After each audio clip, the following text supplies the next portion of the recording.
Hi to everyone who's just joined.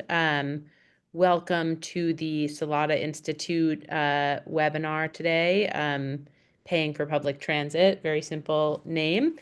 My name is Leah Rechtman. I am a Senior Transportation Policy Lead for Evergreen Collaborative, and I'm serving as our moderator today and working with the Salata Institute regularly on this webinar series going forward. The Salata Institute, for those who are new to the series, is the Salata Institute for Climate and Sustainability at Harvard University, has a mission to develop and advance durable, effective, equitable solutions to climate change challenges confronting humanity. The Salata Institute's building an incredible sustainable transportation program right now, and one of the offerings of that program is this webinar series on major topics in sustainable transportation. Evergreen Collaborative, my organization, is committed to working on climate action in states in the United States. And on our transportation policy team, we take a three-part stool on what transportation decarbonization needs, land use reforms, support for multimodal transportation, including low carbon transportation like public transit, walk, and bike, and vehicle electrification as the three features of comprehensive and sector-wide transportation decarbonization. So today we'll be talking about public transit and the critical needs right now for funding for our public transit system. I'm very excited to introduce Professor Carole Voulgaris, who will be talking about the fundamentals of how public transit operations is funded. She is a professor at the Graduate School of Design, associate professor of urban planning at Harvard University Graduate School of Design, and she's also a faculty associate of the Salata Institute. She'll be followed by a short period of Q&A just on her area. It's a pretty dense, rich area of information, and so I want to make sure that we all have opportunity to ask her questions. I'll be moderating that. After that, we'll have Kyle Whitehead. Kyle is the Principal Government Affairs staff person at the Regional Transportation Authority. He will be sharing more about what's happening right now in Illinois. And he has some extremely in-the-moment updates that we're very lucky to have access to with him. And then finally, last but very, very much not least, is an advocate who I personally really admire and get the opportunity to work with quite a lot through Evergreen Collaborative. Laura Chu Wiens is the executive director of Grassroots Climate Community Union, Pittsburghers for Public Transit, and the founder of the statewide coalition Transit for All Pennsylvania. For those following closely at home, they may know that Pennsylvania is in a massive public transit crisis right now, and Laura is really one of a number of incredible grassroots leaders paving a path forward and building power on the ground. So she'll share about what's happening in her state. Finally, just a couple of housekeeping notes before we get started. Oh, sorry, after Laura speaks, we'll have some more Q&A, so feel free to ask questions after Professor Voulgaris, or at the end, there'll be some time as well. So you should have plenty of time for questions. Finally, just a couple housekeeping notes. Participants can use the Q&A. There's no video or speaking chat. Q&A will be addressed at the end or during that earlier Q&A session. I'll be moderating those questions. And anything else? Oh yes, this whole webinar will be posted on YouTube. So if you want to go back to it or cite some of the conversation, you'll be able to access it there. That will be uploaded in about a week. So with that, I will turn it over. Thank you. As Leah mentioned, my name is Carole Voulgaris. I'm an associate professor of urban planning at the Harvard Graduate School of Design. I'm going to go ahead and share my screen. And the primary area of my teaching and research is in transportation planning. And what I'm going to go over today is really just some table setting to set the stage for our other two speakers who have much more relevant and current on on the ground knowledge of transportation finance and how of transit finance and how it works in the ground. And what I'm going to be going over is just a broad overview of the sources of revenue that fund public transit in the United States. I'm going to share a lot of statistics. Most of those are based on data from the National Transit Database, which is publicly available data. This is all from 2024, so not current. That's the most recent full year data we have. And where this data comes from is all transit agencies in the US that receive federal funding. One of the conditions of that funding is that they report some of their data about their expenses, service, ridership, and revenue sources. And that's a little bit about the data sources from what you're seeing. Broad overview, there are over 2,000 public transit agencies in the United States. Again, the report data to the National Transit Database. Of those, a little bit over half offer fixed route service, which is often what we're picturing when we picture public transit. The remainder are demand response only. So demand response would be what's also called paratransit. So this would be where these services are typically targeted to maybe people with disabilities, where you can call and have a van come pick you up and take you directly to your destination. Fixed route service is where it's typically also a fixed schedule service, where you go to a location, a transit station or stop, and there's a schedule, and you wait for a transit vehicle to come and pick you up. In this table here, this lists the different types of organizations that operate public transit service. And then one thing that's worth understanding is that of those thousands of transit agencies, or a little over 1,000, 1,300 transit agencies offering fixed route service in the US, there are a small number of agencies that offer a large proportion of transit service. This is in terms of the amount of the miles, like we would call it vehicle revenue miles, so the miles of fixed route service that's provided. This is dominated by the New York MTA, which offers almost 20% of all transit service in the United States. Almost, so 18% of all transit service in the United States is operated by this one transit agencies, and then you see some of the other big ones there. Together, these 6 transit agencies offer about a third of all transit service in the United States, and then the other almost 1,300 offer the rest. And this is really just a visualization of this by some of those large transit agencies.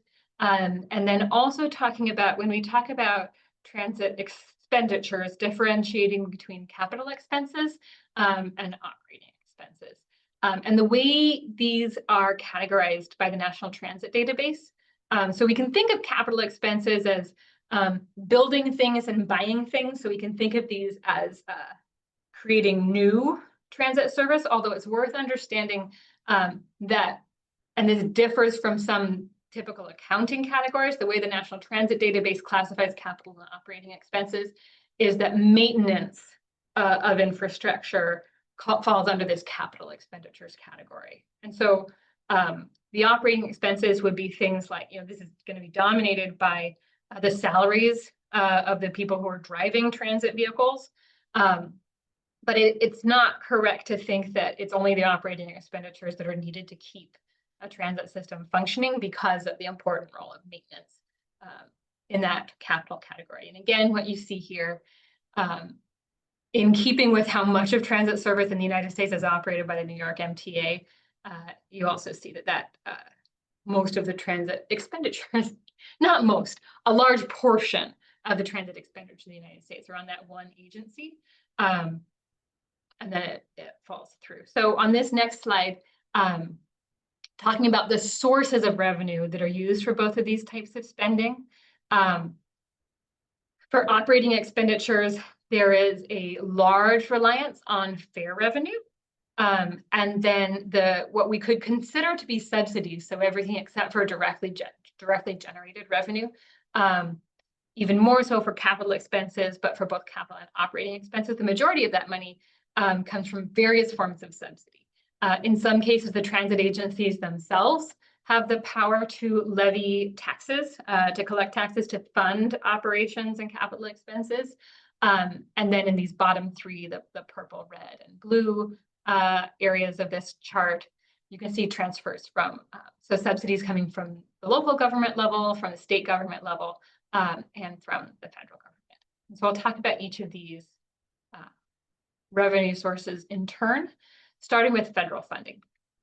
So the primary source of federal funding, this is increasing, this remains true, although not to the extent that it historically has been for some periods of time, is that a major source of funding for public transit from federal sources in the United States is the Highway Trust Fund. The Highway Trust Fund was created in the mid-20th century from federal fuel taxes.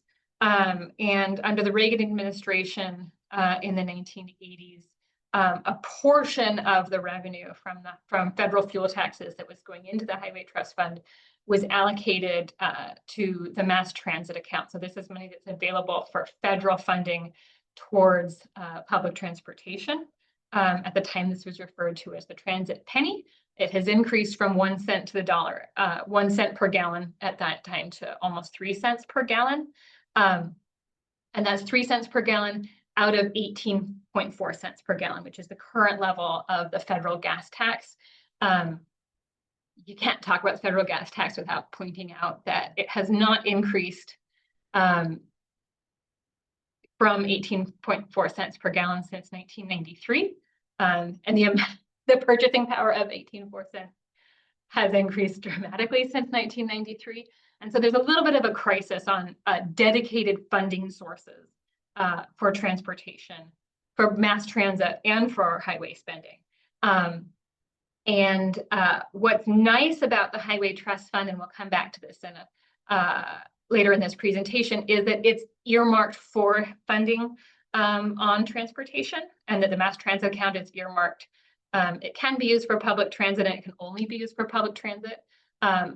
The rest of these, sort of the dark blue parts of these bars, is spending that comes from appropriated funds. And so these ones have to be allocated by a congressional budgeting process to be dedicated to transportation. And what you see in this bar chart here, I'm going to highlight 4 of these federal grant programs, sort of the 3 largest, and then the Rural Formula Program, which is smaller, but ends up being important for a very large number of small agencies. So 4 of these, I want to say they're more or less important. 4 key federal programs to highlight. One of these is, and these numbers here, so I'll call this 5307 funding, named after the section of legislation that authorizes it. These are urbanized area formula grants. They're called formula grants because transit agencies qualify for them based on a formula. So based on things like the population in the area they serve, the amount of ridership they get. They don't compete for this funding. They submit data on the type of service and places that they operate, and there's a formula that determines how much funding they qualify for. These are called urbanized area formula grants. Transit agencies serving urban areas with populations greater than 200,000 people are eligible for this funding and receive this funding. This funding is designed to provide limited support for capital expenses, and primarily it's meant to support operating expenses. And that's generally a bias of federal funding. There's an idea that there's, so a principle in designing federal assistance for public transit has been that transit operations should be relatively self-sufficient, either funded through the local jurisdictions they serve or through fare revenue, and where the federal government is willing to step in is to fund capital expenses, so building infrastructure and maintaining infrastructure.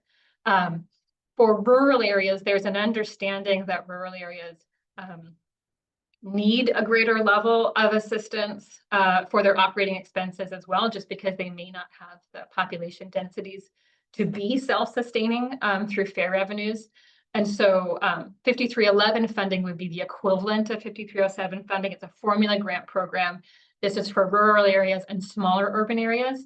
And there's more provision to support operating expenses in those rural areas. So those are the two funds that can be used, primarily from federal funding sources that can support transit operating costs, as well as to some degree capital costs. And there's a couple of other funding sources that can be used only for capital costs. One of those is 5337 funding. Those are state of good repair grants. Those are for maintenance of capital infrastructure, so keeping infrastructure in a state of good repair. And capital investment grants, those are, and so the 5337 funding is also formula grants, although there's a small competitive grants program that's part of the state of good repair program. And then the capital investment grant program is a competitive funding program where transit agencies can propose projects they would like to invest in. The focus is on what's called fixed guideway transit. So that would be any rail transit or bus transit that operates in its own separate right of way. So that would be like bus rapid transit that operates entirely within dedicated transit lanes. It also includes things like ferry service, I believe, is eligible as it's considered fixed guideway transit. But mostly this is investment in new rail transit infrastructure. Any transit agency is eligible to apply for this funding, and again, it can only be used for fixed guideway capital transit projects. So in this previous, here's where you can see funding sources for reliance on fares and transfers from various forms of government, splitting out the more rural transit agencies defined as those that are eligible for 5311 funding. And the more urban transit agencies, those are those that are eligible for 5307 funding. There are some transit agencies that are eligible for both because they serve both rural areas and urbanized areas. And so the categories that are included in these two graphs are overlapping. And what you see between the two is that there's a little bit higher capital expenses in urban areas. They're more likely to have rail and fixed guideway infrastructure as part of their transit system. There's a greater reliance on, in proportional terms, there's a greater reliance on our ability for those transit agencies to raise taxes. And this is the same set of graphs for non-overlapping categories. So the agencies that are eligible for both 53 or urbanized area grants and rural grants are excluded here. So what you see on the left-hand side is those agencies that are eligible for rural formula grants, but not urbanized area formula grants. And on the right-hand side, these are transit agencies that are eligible for urbanized area grants, but not rural grants. And this is where you see a much greater, in urbanized areas, much greater spending on capital expenditures. Certainly it stands out here. Actually, on both capital and operating expenses, there's less of an ability to levy taxes by the agency itself. And then, so that's the federal funding landscape.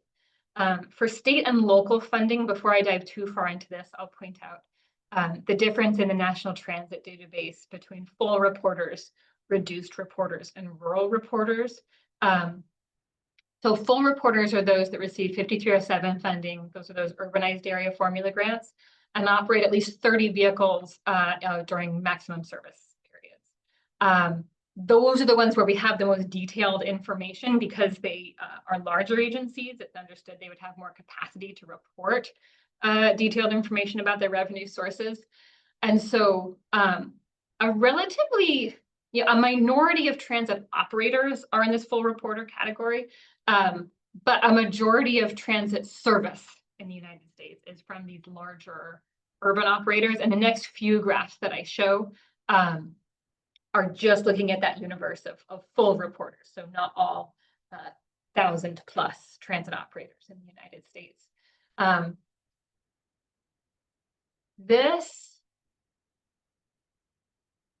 This was not the fit. There's let me change my slides for a minute here. Stop sharing because this one's not updated, but I have an updated version. Oh, no, it's the same.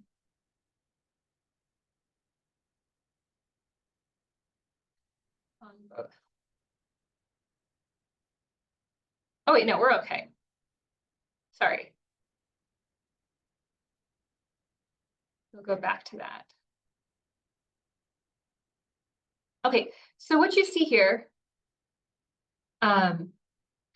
is we're talking about the use of general funds and funds that are dedicated to transportation purposes. And what's important about this is that there are some funding streams, again, that are earmarked ahead of time and can only be used for transportation. In some cases, can only be used for public transit. Those are generally going to be a more predictable, let's say, transportation funding source for transit agencies, compared to the use of general funds, which are going to be allocated typically through an annual budgeting process. And so we're going to be more subject to, from one year to the next, debate. Those are funds that are going to be competing with other local and state funding needs. And this graph shows sort of the overall amount of funding in the United States that comes from dedicated sources and that comes from general sources. And there are some transit agencies, about 100 of these are funded exclusively through general funds. About 125 are use exclusively dedicated funds. And then of those dedicated funds, these are what some of the sources of those dedicated funds are. So the pink area, this is sort of a catch-all for all state level transportation funds. And then from the local level, you have local sales tax being a very common source of dedicated fund for public transportation. And then to a lesser degree, there are local property taxes. Other local funds is always a very unsatisfying category, but there's a few agencies, there's a not insubstantial amount that relies on those. And the numbers I've highlighted here, there are many agencies that use a mix of these dedicated transportation funds, but I've also noted there's 23 agencies in the data set that only use, of their dedicated transportation funds, at least, that's entirely from local sales tax. There's 162 that all of the dedicated funds they use come from state transportation funds. And then another source, but I'm showing it separately, of local subsidy for public transit are the transit agencies that are able to, they're authorized to levy taxes themselves. This is a small number, like in the whole universe of transit agencies. I've mentioned of the thousands of transit agencies in the United States. There are 68 of them that are authorized to actually collect taxes, compared to a larger number where the jurisdictions, state or local jurisdictions, levy taxes on their behalf and then send those funds to the transit agency. Those are overwhelmingly sales taxes, although property taxes and other types of taxes also play a role. This shows something of the diversity of the types of taxes that transit agencies use, but for the most part, an individual transit agency typically is using one of these categories entirely. So don't think of this as being the share, like typical transit agency, how that breaks down of all the taxing they're doing. Is dominated by transit agencies. If they can collect taxes, what they're collecting is sales tax. And then finally, we can get to fare revenue. This category is fares and other directly generated revenue, but for the most part, the majority of this revenue is from collecting fares from passengers. Other directly generated revenue that transit agencies can collect and can rely on for operating and capital expenses would be things like advertising, if they charge parking fees for park and ride stations, if they operate concessions at transit stations. But most of that directly generated revenue from transit agencies comes from fares. And we can go back to, this is a graph like this. So for operating expenses, this is in the neighborhood of maybe 20% of all operating revenue in the United States comes from this category, again, that's mostly fares. And that can vary quite a bit, where there's going to be some transit agencies that have a larger share of their expenses covered by fares. And you can think about this fare box recovery rate in both positive and negative terms. In positive terms, we can talk about this as being a great thing for transit agencies, that they're able to cover so much of their operating expenses through fare revenue, that the people who are using the transit service are the people who are paying for the transit service, that the transit service is serving people so well that more people are riding it and paying for it. So that's one way to think about fare box recovery rates, or the proportion of their operating expenses they're able to raise through fare revenues. Another way to think about fare box recovery rates is that particularly what we saw during the COVID period, when ridership fell off a little bit of a cliff, is that the transit agencies that had the strongest performance previously in terms of fare revenue, in the sense that they were able to generate the most of their operating expenses from collecting fares, were those that were most reliant on fare revenue, and they were the most sensitive to events like the pandemic, where ridership declined. Fare-free transit is a big topic these days about whether transit agencies should collect fares, or whether there's a strong public interest of thinking of urban mobility as sort of a right that all citizens should have. There are 351 transit agencies in the United States that get none of their revenue from collecting fares. These are fare-free systems. For the most part, these are smaller systems. And so here is how, just redoing some of the graphs we've seen. On the left-hand side, this is repeating a graph you saw earlier about sources of revenue for all transit agencies. And on the right-hand side, what you see is how that same graph would look, looking at just those 351 agencies that don't collect fares. They don't collect fares. That doesn't mean they don't have any directly generated revenue. And so there is still a fare and directly generated revenue portion of that graph.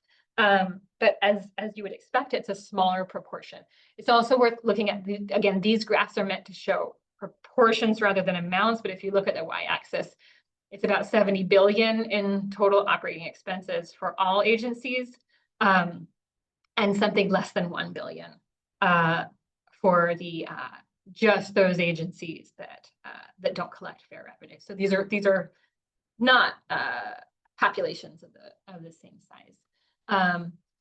Looking at reliance on general funds, there's a little bit heavier reliance or heavier use of dedicated transportation funds among those agencies that don't collect fares. And then if we look at what types of dedicated funds there are, there's a greater reliance among the smaller number of agencies on property taxes and on local income taxes to fund transit operations. And then if we look at taxes levied, again, this is the graph we saw before of the types of taxes that are levied by transit agencies. I didn't make a similar graph for fare-free transit agencies. I've just put this note here. There's only 2 fare-free transit agencies in the United States in 24 that didn't collect fare revenue, but did levy taxes. And those are Connect Transit in Logan, Utah, and Western Reserve Transit Authority in Youngstown, Ohio. Both of those collect income taxes that they use to fund transit operations. And then for directly generated revenue, again, this is for all fixed route transit service in the United States. And you see the heavy, most of that directly generated revenue is fare revenue. When you take fare revenue out and look at just the transit agencies that don't collect fare revenue, you do have this very large and unsatisfying other category, but you see obviously a greater reliance on advertising, concessions, and park and ride revenue. So that is a bit of a whirlwind tour through the data we have on what the various revenue sources and their relative importance is across transit agencies in the United States. I think we have some time here for questions, although, and I'm, if I may, I'm also happy to invite the other presenters to address questions that may come up because I mean, this is analysis of publicly available data, and our other presenters might have insights and color to add to some of this as well. Yeah, and that's, I think, a great place to add that we'll have some time. We'll have 10 minutes for questions right now, just on this set of content, and then we'll have a deeper conversation with all three panelists as well at the end. So Laura and Kyle, feel free to pop up or DM me if you want to answer anything. But in the meantime, I wanted to get to a couple of questions that I've seen so far in the chat. The first one, very basic question, is, are these graphics that you've developed here shared anywhere? I know at least we'll be putting it up on the YouTube page as part of this presentation. If we have a way to, I'm happy to share slides if there's a way to distribute them to attendees of this presentation. And I'll also add that the underlying data is publicly available. So the National Transit Database, like that would be the search term to enter in to a web browser, and you can get detailed financial profiles for individual transit agencies, and then access to sort of spreadsheets that will give some summary statistics and individual agency level data. So the data that these come from is easily and publicly available, but mostly like in spreadsheet form. But I'm happy to share these slides. Great. Thanks so much. And yeah, I think this is our first one of this new partnership between Evergreen and Salata. So I think we're still doing a little exploration, but hopefully we'll be able to send you a package with a couple of resources if you are registered for this webinar when the YouTube comes out. Someone else, there are like fantastic questions in the chat, so keep them coming. I don't know if we'll be able to answer all of them, but we'll try. Someone else asked about funding sources like bonds or bond revenue. I know that, Carole, I'd love to hear your thoughts, and I know that Laura might have some thoughts on some related questions like self-help counties, looking at like other more innovative ways that cities can fund public transit. Yeah, so my understanding is that just on the funding categories you see here, what I would say is that debt is not a source of revenue. It's a way of changing the timing of when expenses are incurred. And so bond revenue wouldn't show up on a graph like this, but payments to service that debt would. And so this is this is the way that if you looked at when bonds are used for capital expenses, are those bonds repaid through fare revenue? That would show up in a database like that as fare revenue being used towards capital expenses. So does that address that question about how and whether bond revenue is included?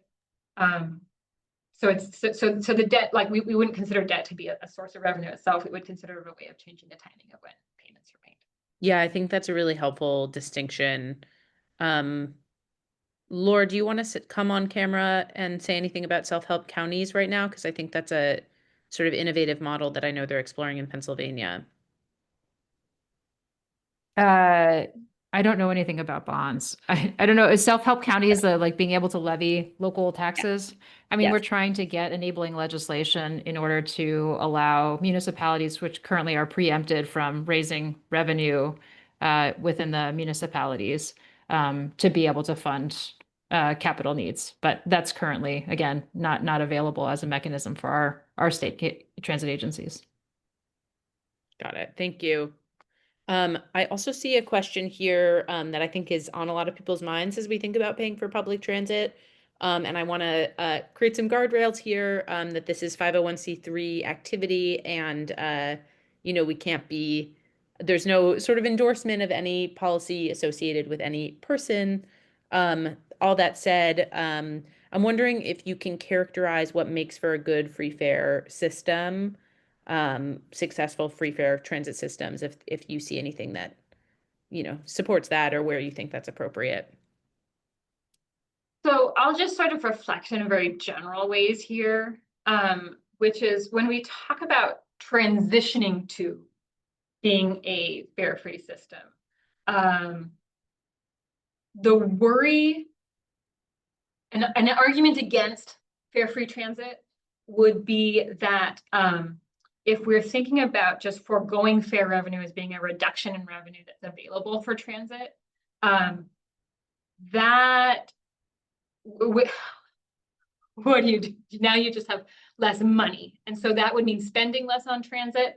And if that's the strategy to going fare free is to just reduce transit expenditures, one possible way to reduce expenditures would be to reduce service frequency or reduce service overall. And when we think about affordability of transportation, people who are low income, in general, the biggest problem they face with transit is not that the fares are too expensive, it's the transit doesn't take them where they need to go at the times they need to get there in a timely way or in a convenient way. So if the effect of fare-free transit is to reduce transit service or make it less reliable or less frequent, then it's not clear that there's a welfare benefit to that.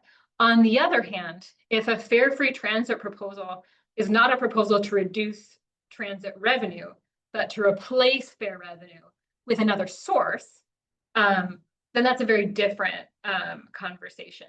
Because there's sort of if there can be an abundance mentality of why can't we do both? Why can't we make it free and make it better? But there has to be this conversation of if we don't pay for transit through fares, then what revenue source might we use instead? What can we replace that with? And there's a lot of just sort of interesting justice and equity arguments around if we replace fares with sales taxes, the implication there is that everyone who makes purchases in the jurisdiction is now funding transit. And you can have an argument about, and I'm not taking a position on whether or not that's fair, but you'd have to have an argument about why is it appropriate for non-transit riders to be paying for the transit. And there's an argument to be made. That's about how we all benefit from having well-operating transit systems. The focus of the Salata Institute on sustainability, there are strong sustainability arguments. How we all benefit from having a well-functioning transit system, and we don't personally ride it. So, but I think this question about what makes a successful fare-free transit system is that I think the first question would be, there's unfortunately no such thing as a free lunch. So the fare revenue should be replaced with other revenue. And then the conversation should be, well, what are those revenue sources? And what are the equity and justice implications of using those other revenue sources? What are the political and financial feasibility of using those other revenue sources? One nice thing about fare-free transit, though, is again, when unexpected things happen that reduce ridership, those agencies that are less reliant on fare revenue, which fare-free transit agencies by definition are not relying on fare revenue, are going to be more resilient to ridership shocks. That was so well said and thoughtful. So thank you so much. We are just about at time for this round of questions. I do want to note, I think Laura has another, I think, important perspective to share here about small transit agencies in small towns. Laura, if you don't mind coming on camera for another moment and just adding that this is very live, I think, question and conversation amongst transit advocates with reasonable people on a lot of different sides thinking about very different contexts for that question, because it's a really broad question, actually, when you think about the range of transit agencies. So Laura, and then we'll move on to Kyle's presentation. Sure. I just wanted to add that for smaller systems in particular, but also some of the larger systems, the amount that agencies are spending on fare collection and fare enforcement on the infrastructure to have fare boxes and different fare payment mechanisms is enormous. And fare enforcement is a very significant cost. And sometimes it actually it's more than the cost or the amount of revenue that they're getting from fare collection. So then the question is, why are we collecting fares if it's actually not generating new revenue for the agencies? And I also think there's something to be said for the benefit of, in particular, low income, marginalized, like senior, disabled communities having sort of universal access to move, and what the social determinants of health, there's all the other benefits that accrue from that, and what it means for counties and municipalities to allow people to move in the ways that they need to, and where cost savings are then found in the healthcare system or on job opportunities and things like that. So I think if we look narrowly at the agencies, there are sometimes financial arguments for why getting rid of fares collection is valuable, but also if you look broader, there are other benefits that we should consider as well. Amen to all of that.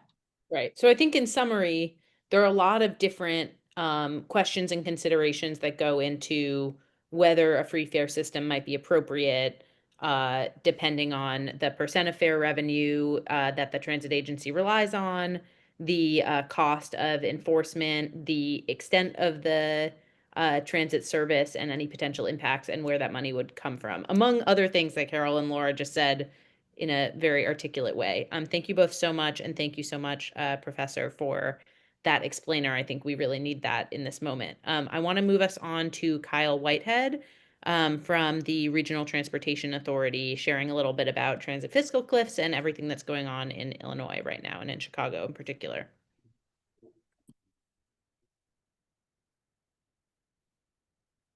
Hello, everybody. I will just share my slides so we can get started here.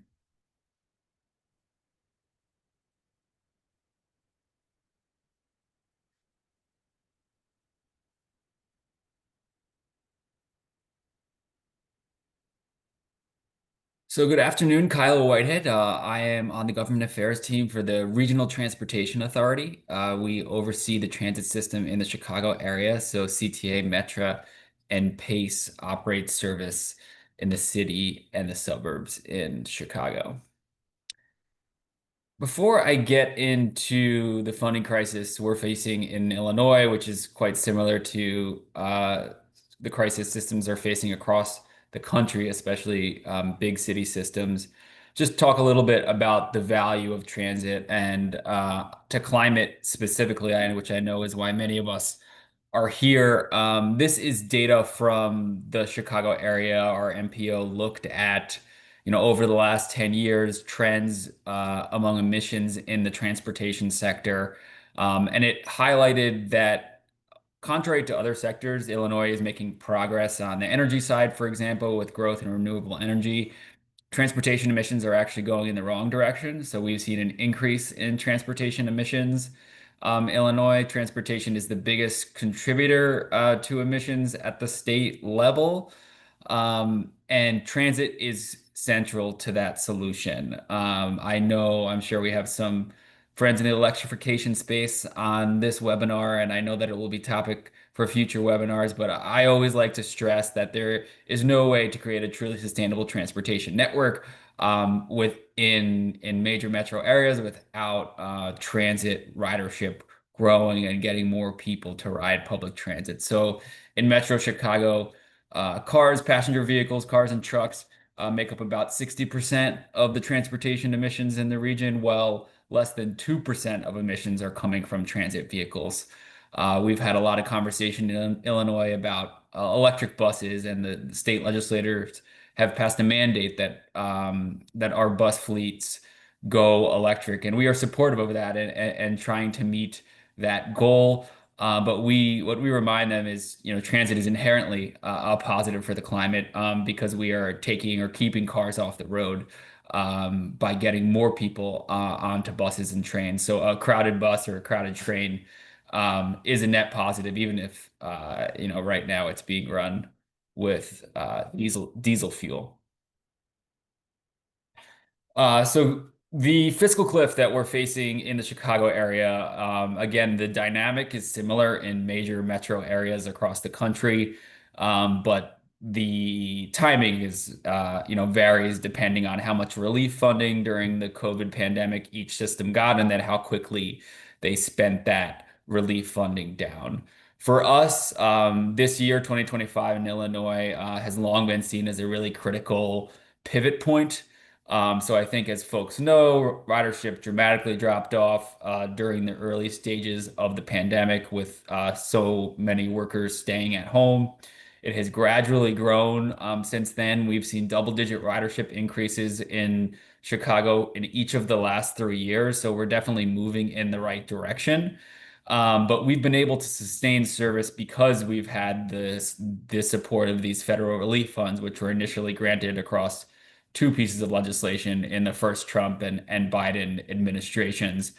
We are projecting those relief funds will be fully spent down next year. 2026. So we have been advocating for the Illinois legislature to step in and provide additional operations funding to fill that hole. Otherwise, our transit agencies are going to be forced to implement severe cuts and fare increases.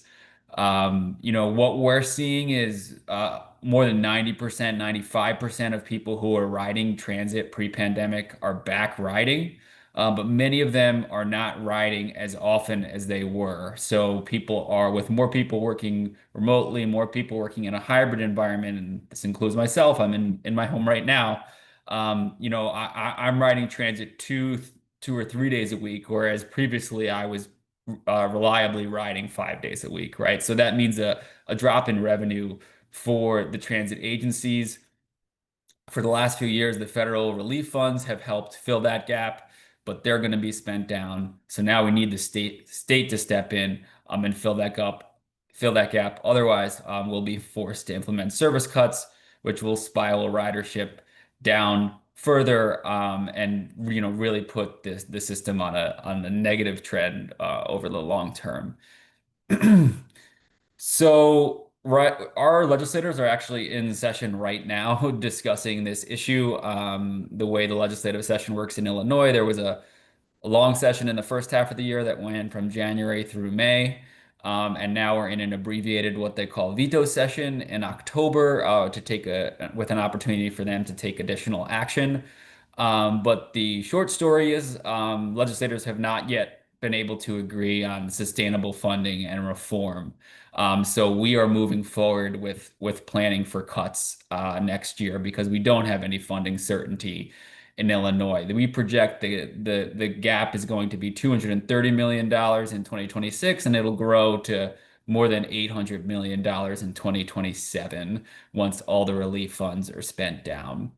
The Senate did pass a bill in the waning hours of the legislative session in the spring. It included more than $1 billion for transit operations. So it would have allowed us to not just fill the gap, but actually improve and expand service. You see the revenue sources that they included. There was a delivery fee, $1.50 on all packages that are delivered in the state. There was a TNC or a ride hail fee on Uber and Lyft that are operating in the Chicago region.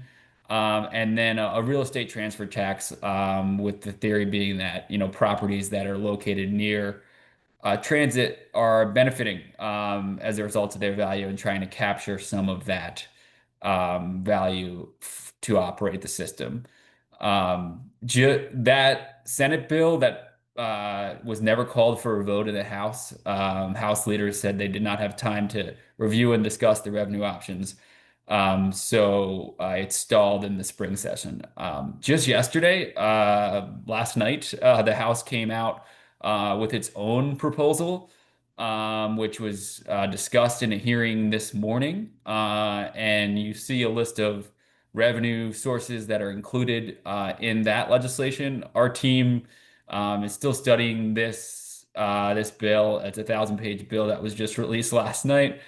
So we, do not yet have analysis and evaluation of the revenue components and the reform components, but it is being robustly discussed in the chamber right now, and the legislative session is scheduled to end this week. So we'll see if they are able to reach consensus this week. Otherwise, it's likely that the funding crisis and discussions around it will extend into next year.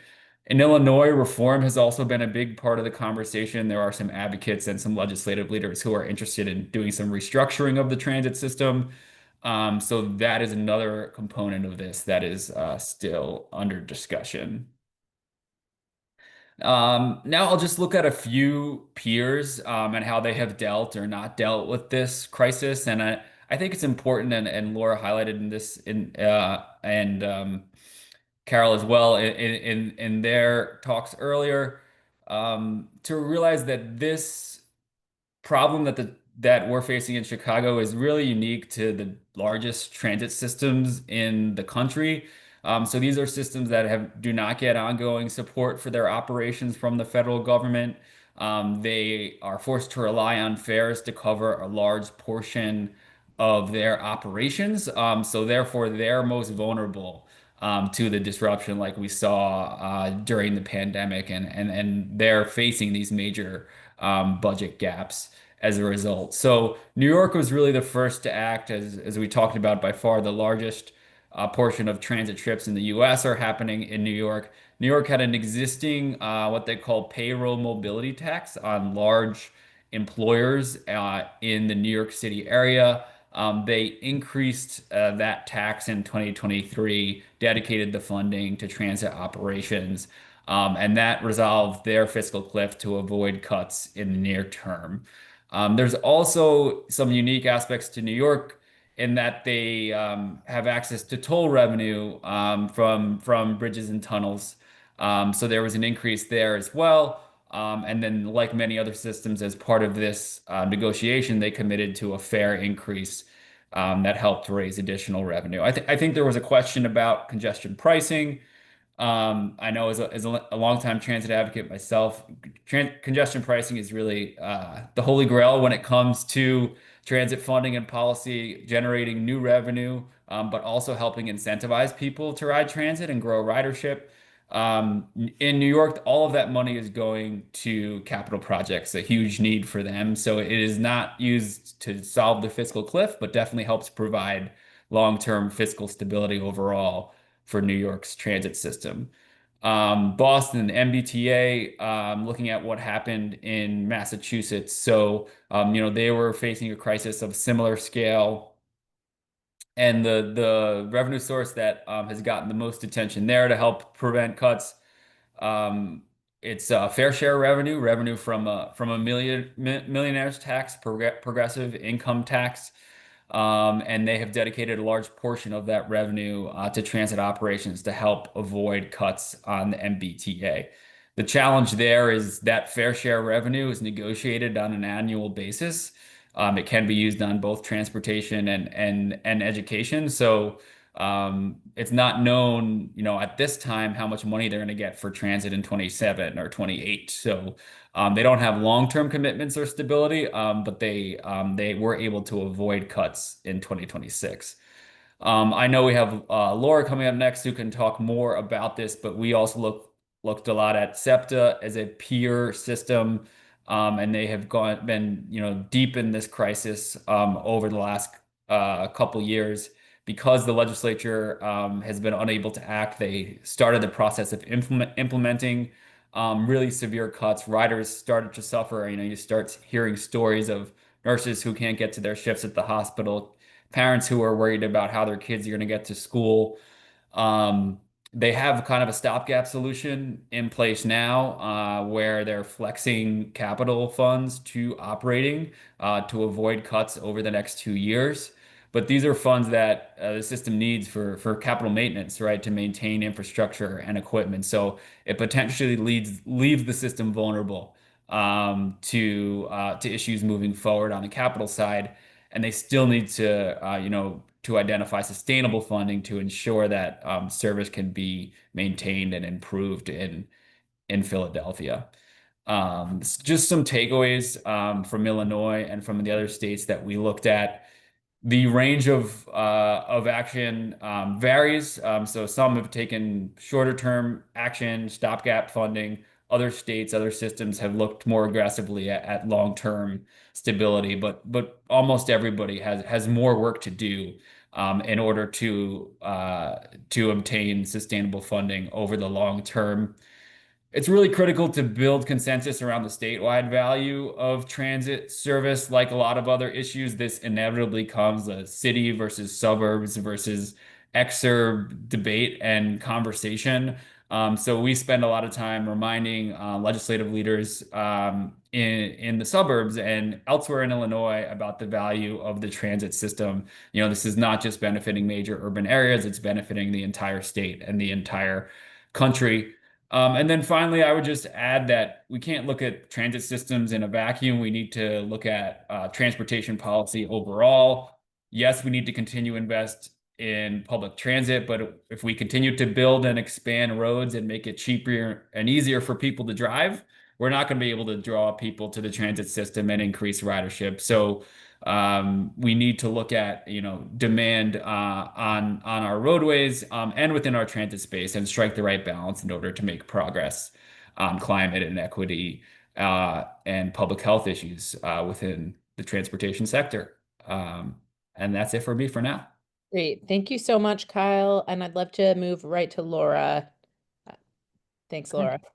Great. I'm going to just jump into the presentation. Okay, I'm Laura. I'm the director of Pittsburghers for Public Transit. I've been in this role for the last 8 years. And in 2021, we started a statewide coalition, Transit for All PA. And this is a grassroots organizing effort to win transit that moves all PA communities. And sort of deepening the conversation around takeaways for how you win the kinds of transit funding solutions that we want to see that Kyle started.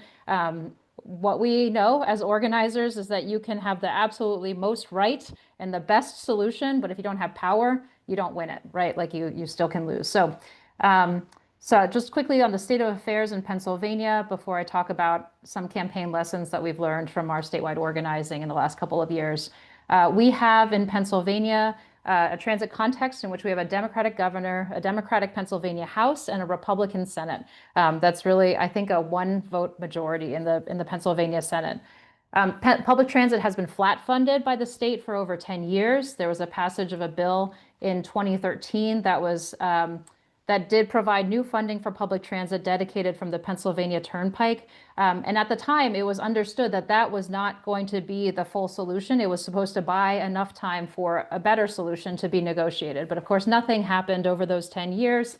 And the COVID relief money that was given to transit agencies helped delay the fiscal cliff a couple of extra years. But we are now in a position where all the transit agencies across the state are hitting major fiscal cliffs, SEPTA's being the most prominent in the news with the 43% cuts proposed and fare increases. Here in the Pittsburgh region, our agency announced that next year we would start seeing 35% service cuts and 62% fare service cuts for our shared ride services, our paratransit services. And those are just the largest agencies, right, the anchor agencies. But other transit agencies across the states, too, were all set up to be able to hit the same fiscal cliffs in this coming year as well. So the next one to fall in January is the Bethlehem, Allentown region, the Lehigh Valley transit system, which is actually a transit system whose ridership has grown since the pandemic and since prior to the pandemic, rather. Their service has increased. They've been doing everything right, and yet are still hitting the same fiscal cliff as SEPTA and Pittsburgh Regional Transit. We also have a state where we have a budget over 120 days overdue, so we have no budget. So all these other critical services are also in crisis because basic bills are not able to be paid. As you heard from Kyle, SEPTA, the Philly system, Pittsburgh Regional Transit, were essentially coerced by the governor to use capital dollars to pay for operations.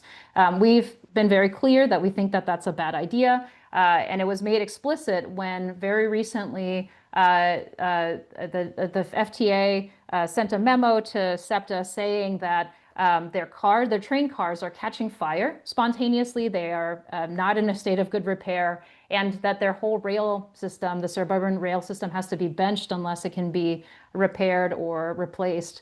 And so we know that we need capital funding and operations funding both, and one can't be used to pay for the other.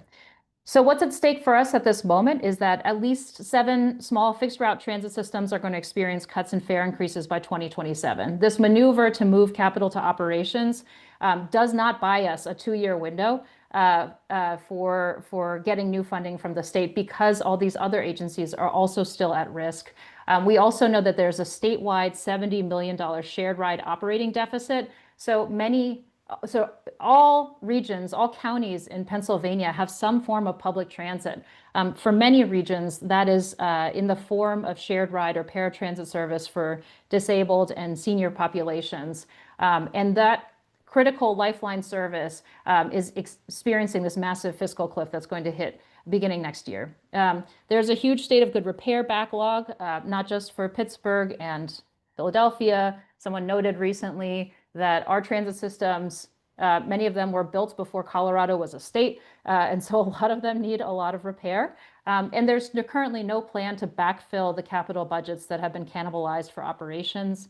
And then the last, and I think another important point, is that I spelled this wrong, but the maintenance of transit service, what we're really talking about, or what the statewide discussion has been about, is around the maintenance of transit service austerity after years of cuts. So every transit system across the state has experienced cuts through the pandemic. In the Pittsburgh region, we've lost 20% of transit service in just the last 5 years of the pandemic, and 40% of service in the last 20 years.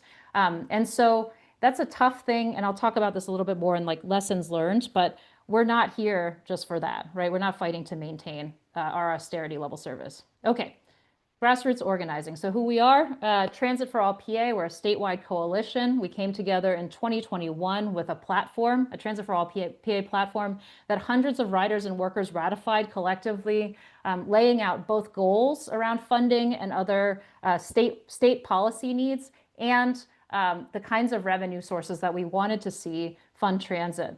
And since then, we've hosted petitions, phone banks, and town halls. We've papered every legislator and rallied in Harrisburg, activating more than 35,000 riders, transit operators, which are the transit bus drivers and such, and advocates. And you can see the coalition of the organizations that have really been leading this effort include Clean Air Council and the Transit Forward Philadelphia, Pennsylvania Downtown Center, which represents small town main streets, and really championing complete streets efforts in smaller communities and business communities in smaller communities across Pennsylvania. Okay, so what have we done? In this last year, we have sent over 400,000 letters to the legislature, and we have over 35,000 contacts who have taken action this year who come from every single Pennsylvania legislative district. We've had over 75 rallies and canvassing events and phone banks and virtual events across Pennsylvania. And we developed a transit demand and policy solution that is now proposed to state legislation. So lessons learned, right? So this is probably the most expansive statewide grassroots transit advocacy effort that I'm aware of in the country. And despite that, we did not get new funding yet in this budget cycle. In fact, we don't have a budget, as I mentioned. But I do think we have some takeaways. The first is that it's important to develop a vision and a solution. As advocates, even as academics, it is critical to develop a vision that lays out an explicit goal around transit service or transit fare improvements. If you're going to fight for new taxes, you need to have new taxes fund something new, because nobody wants new taxes to maintain a broken status quo. For us, our vision is for funding transit service that restores service to 2019 levels and adds an additional 10% of service to non-Pittsburgh, non-Philly regions, because we know that rural transit systems have never had, and small town residents have never had the kind of transit accessibility and availability that they've needed, right? And I think Kyle mentioned that larger agencies are the ones hitting their fiscal cliffs right now. I think part of the reason why a lot of small agencies, besides the funding breakdown between the feds and state governments and what the agencies are receiving in terms of operating funding, is that I think that in large cities, there is a perception that there should be a minimum standard of service quality. That doesn't exist in a lot of small communities and a lot of rural communities. And there should be, right? And so we're putting forward a vision for service restoration and expansion. One thing I would caution about in terms of developing this vision is that it shouldn't necessarily, or I think it is very hard to have it be in transit infrastructure related. I think that for riders, that is relatively intangible. I mean, it's probably the most tangible thing, but it takes a long time to manifest. If you think about the IIJA projects, funded projects, many of them have not yet been implemented, and it affects usually a pretty discrete and small group of people. Service and fare improvements can happen much more quickly and have a much more, perceptible impact on people's lives. The other thing I'll say is that you should elevate your proposed funding solution. In our case, we put together a white paper on the funding solution that we wanted to see. We had a lot of guardrails around it that we were in discussion with hundreds of people across the state, that would be a solution that's politically viable, quickly enacted, related to transportation, not extremely regressive, and doesn't disproportionately harm rural or urban riders. And the mechanisms that we came up with were increasing the car lease and car rental taxes, which were enacted back in 1991 and 1992 and hadn't been raised since then, and enacting a statewide Uber and Lyft tax.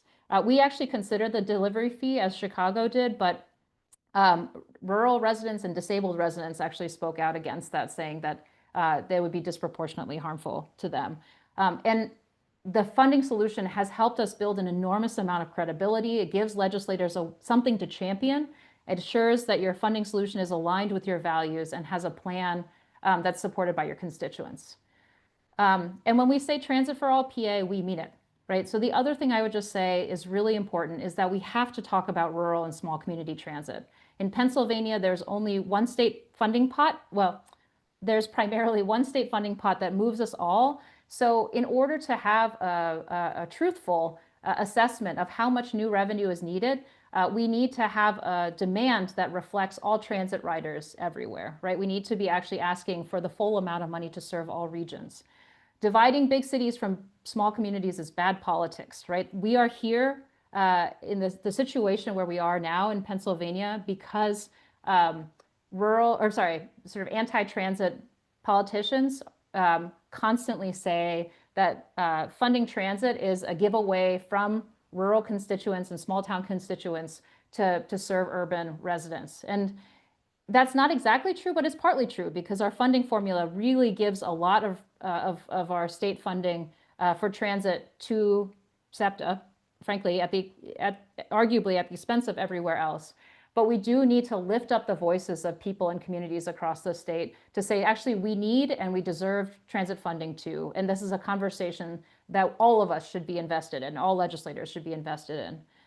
Non-drivers live everywhere. So I don't know if you all have been participating or heard about the Week Without Driving that just recently passed, but I'm very moved by this effort that talks about how about 30% of all communities, rural, urban, are non-drivers categorically, because by age or by disability or by income. And the reality is that we have non-drivers that live in small and rural communities that need transportation too, right? It's just that in our urban regions, we have done a better job of accommodating for their needs.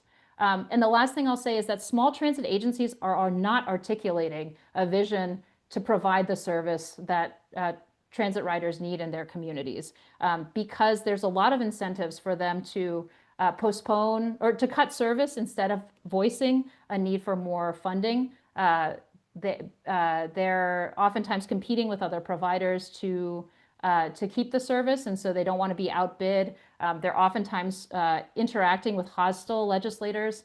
And so we need to build a demand that comes from the community around unmet transportation needs that then we can lift up to legislators, even going around the agencies themselves. I know I'm running out of time, so I'm just going to be very quick here. These are these are where all of our contacts are located. If I put a map up of all of our fixed route transit agencies, you would see how much alignment there is. The last thing I'll share is just on tactics. We maintain consistent virtual and in-person organizing. We had monthly small systems working group with folks from outside of Pittsburgh, Philly, coordinating all across the state on a regular basis. We always had an event that folks could get tapped into for the next opportunity. We were running op-eds in different locations and letter to editor guides for riders, connecting with media and small markets to really tell the story of how this is a statewide crisis, not just a SEPTA or a Pittsburgh crisis.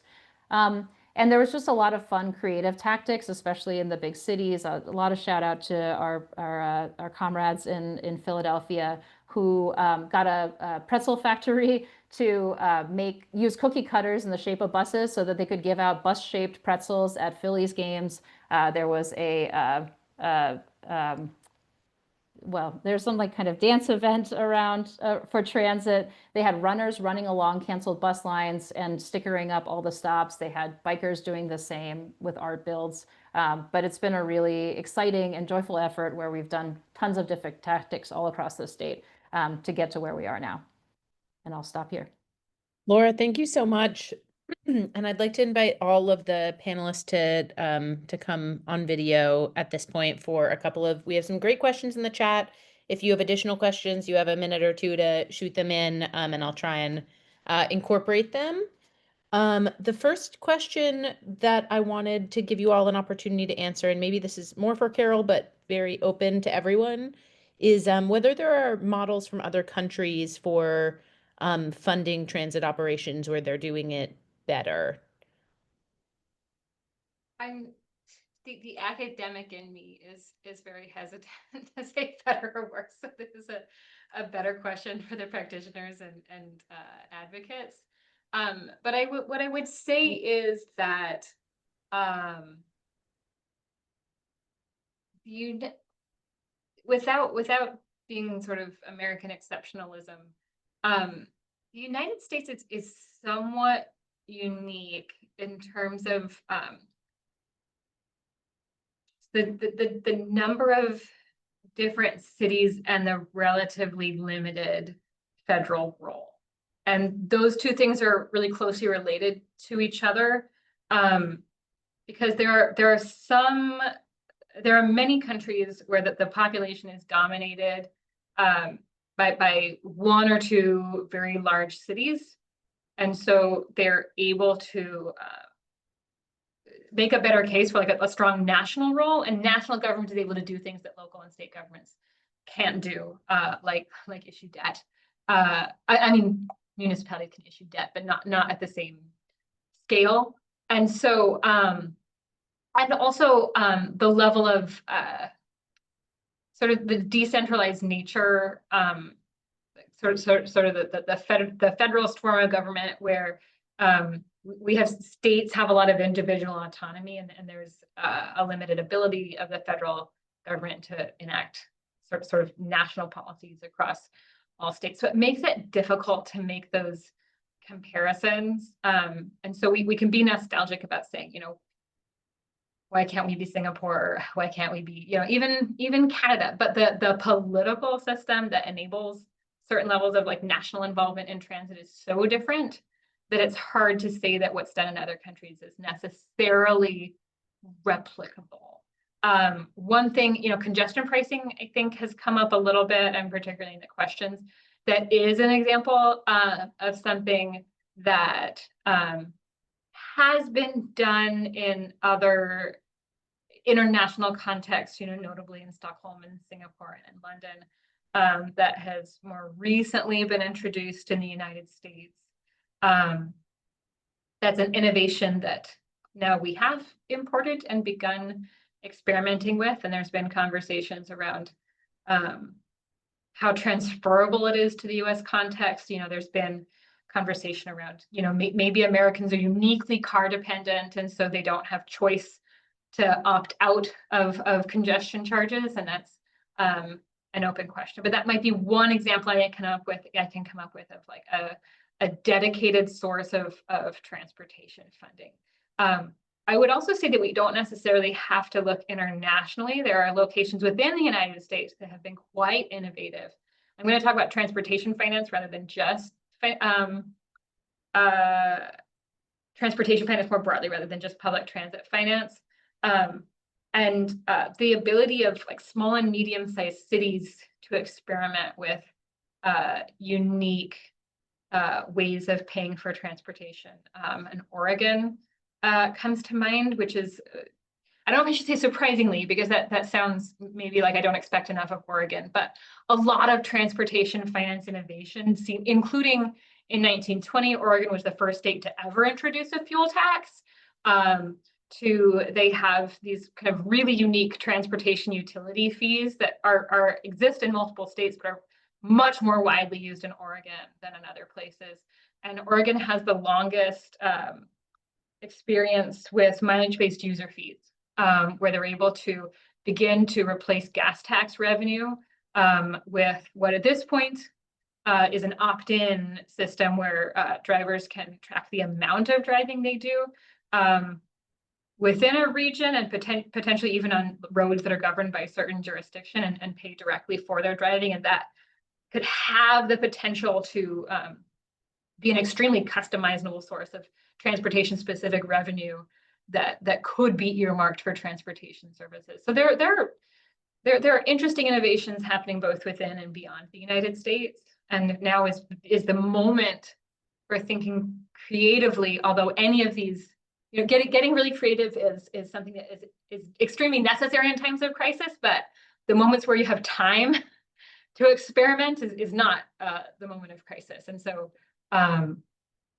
cool and interesting ideas are not necessarily the ones that you can adopt at a moment's notice in response to crisis. But I would be interested in hearing from the other panelists as well here. Just one thing I'll flag from what you said, we are building our 2026 agenda right now for these webinars. And based on some of the questions, I am thinking about doing more on congestion pricing and more on road user charge in 2026, because those are very ripe for discussion. So we can talk a little bit about congestion pricing as it relates, certainly, but there's so much more. And I would be remiss to have a really deep conversation about it without a New York or MTA person here. So Laura and Kyle, I'd love to hear your thoughts as well. Yeah, I agree with everything Carole said. I would just add, like, another example is value capture. Some systems around the world have a system where the transit agencies own and develop their own land around the transit system and are able to capture a lot of the value from those properties.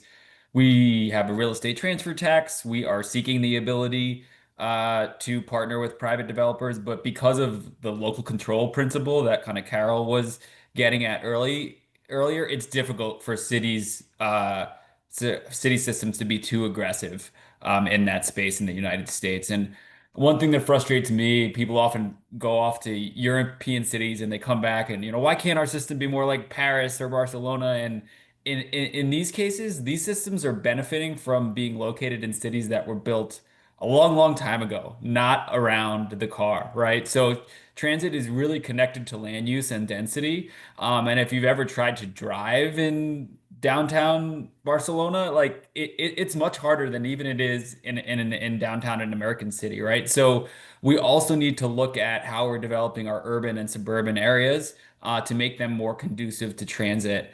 And that's just a big difference between many cities internationally and how our cities are designed in the US. I always feel like I need to point out when people make this comparison between, for example, I went on vacation to Paris, and what is that when people experience public transportation in other cities while they're on vacation, they're using the transportation systems in a fundamentally different way than residents do. And if you went on vacation to Chicago, you would also find that you don't need a car ever in Chicago. You can get to all the museums within walking distance of your hotel. And so there are suburbs in Europe as well. And there is we are more car dependent in the US than in many other countries. But the anecdotal experience people have comparing their work commute to their travel on shorter term trips it can be a little bit overstating what those differences are. Great point. I just want to highlight again that we could be very right. Like we could have a great solution, but we are operating in a very challenging political context. And I think that that's maybe more true for Pennsylvania than Illinois or Massachusetts but I think we have to think seriously about what our communities are facing in the near term and figure out creative ways in the near term to be able to win things that are quickly stood up and that can actually get through our politically log-jammed legislatures. So, you have to have the power to win it. All great points. I want to take off of what we have time for just one or two more questions here. Kyle mentioned land value capture, and I'm wondering, Carole and Laura, if you have any thoughts about that. There was also a question about that in the chat that was pretty detailed, specifically asking about tax increment financing, which I'm not familiar with, but okay, clearly you both are, which is fantastic. So if you want to share a little bit about transit-oriented development and some of the value capture, Kyle already said a bit, but if you have anything more. Yeah, so I mean, the poster child for value capture broadly would be like the MTR system in Hong Kong.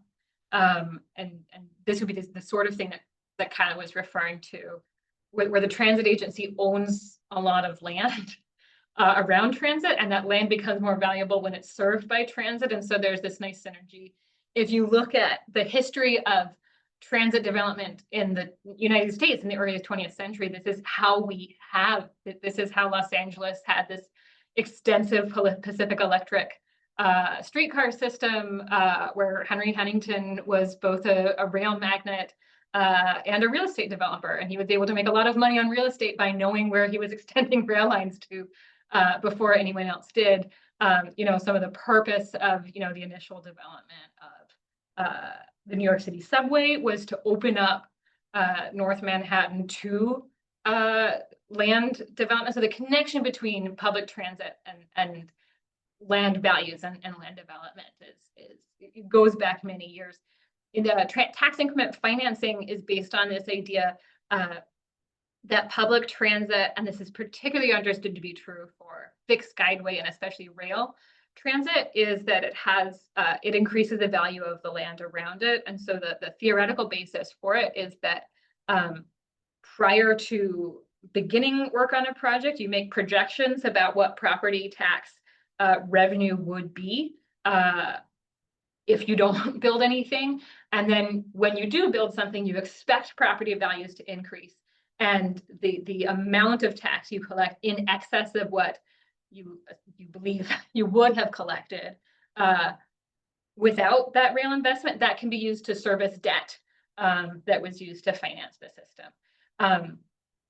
So it has a really nice theoretical basis in taking some of the benefits of transit and using that benefit to capture that value and use it to pay for transit.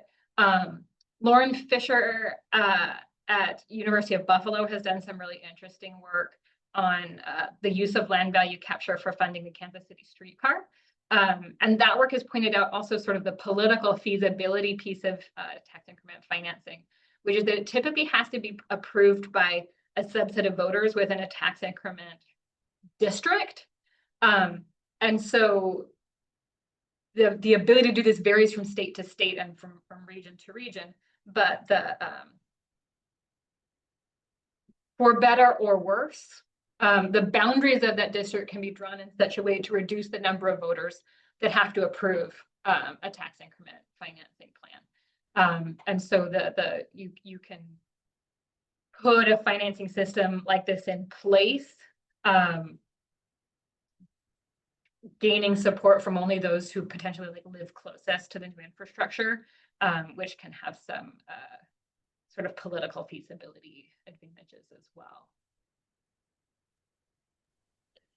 Great. We just have a couple more minutes here, unless Laura or Kyle, either of you want to add anything else. I think this has been a really robust conversation, and I have a couple of pieces at the end for people who are excited about this conversation. But before we finish, do you all want to give 1 minute on just what you feel like is the most important takeaway for a general audience from what you're saying? What don't we understand about how we can, should, are currently paying for public transit? Just a line from each of you. Carole, you're unmuted, so if you want to go first. Sure. No pressure. Well, don't we understand what isn't known, or What do you feel like folks don't understand about how public transit is financed right now? What misconception are you seeing most that you feel like people need to get better? I don't know that this is the most important. This is why I didn't want to go first, but I think one thing I think we sometimes come across when we talk about paying for transportation is we spend all this money on this thing, and why can't we move that money over and pay it for this other thing? And I think looking at the diversity of sources that are available for funding public transit, a lot of those funding sources can only be used for very specific things. And so this idea that money is money, and we spend so much money on policing, why can't we spend that money on transit?